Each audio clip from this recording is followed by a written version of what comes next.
Hi friends, welcome to my YouTube channel. నేను రీసెంట్గా మా ఫ్రెండ్స్తో మేము ఏదైనా ట్రిప్కి వెళ్దామని ప్లాన్ వేసాం. అదే ఇంట్లో అడుగుదామని వెళ్తే మా వాళ్ళే మనం కూడా ఎక్కడికైనా వెళ్దామన్నారు. ఇంకా వెళ్దాంలే అని. తెలిసిందేగా మన ఇండియన్ పేరెంట్స్ ట్రిప్ అంటే ఎక్కడ తీసుకెళ్తారో తిరుపతి, శ్రీశైలం, ఇవి తప్ప మా వాళ్ళకి ఏం గుర్తురావు. అలానే మేము కూడా తిరుపతి వెళ్దామని ప్లాన్ వేసుకున్నాం. టికెట్ బుక్ చేసుకున్నాం ఆ రోజే. నేను నెక్స్ట్ డే రోజు మేము తిరుపతికి స్టార్ట్ అయ్యాం.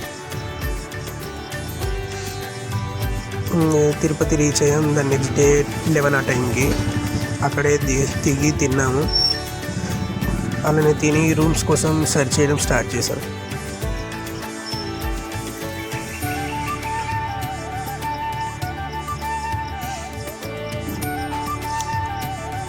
అలా రూమ్స్ కోసం సెర్చ్ చేసి ఒక దగ్గర రూమ్ సెట్ చేసుకొని అలా మేము దర్శనం కోసం స్టార్ట్ చేసాం.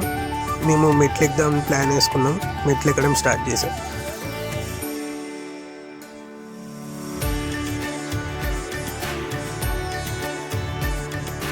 మెట్లకి అక్కడ చాలా సీనరీస్ చూసాం. ఇక చాలా డీర్స్ కనపడ్డాయి.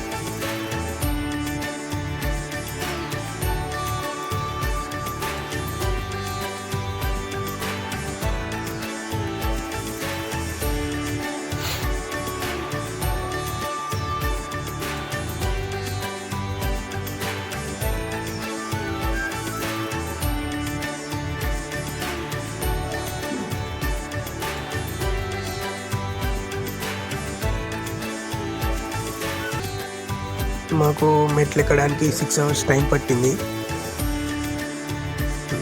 మెట్లు ఎక్కి ఇంకా దర్శనానికి మేము వెళ్ళిపోయాం. దర్శనం కంప్లీట్ అవ్వడానికి మాకు 30 hours టైం పట్టింది. దర్శనం కంప్లీట్ చేసుకొని దాని నెక్స్ట్ డే ఈవినింగ్ మేము మళ్ళీ రిటర్న్ స్టార్ట్ అయ్యాం. ఈ ట్రిప్లో మేము రియలైజ్ అయింది ఏంటంటే నెక్స్ట్ టైం తిరుపతి దర్శనం టికెట్ బుక్ చేసుకోవాలని. అదేంటో మేము ప్రతిసారి అదానే అనుకుంటాం. సడన్గా ప్లాన్ వేసుకొని మేము ట్రిప్కి వెళ్తాం. Thanks for watching my video, guys.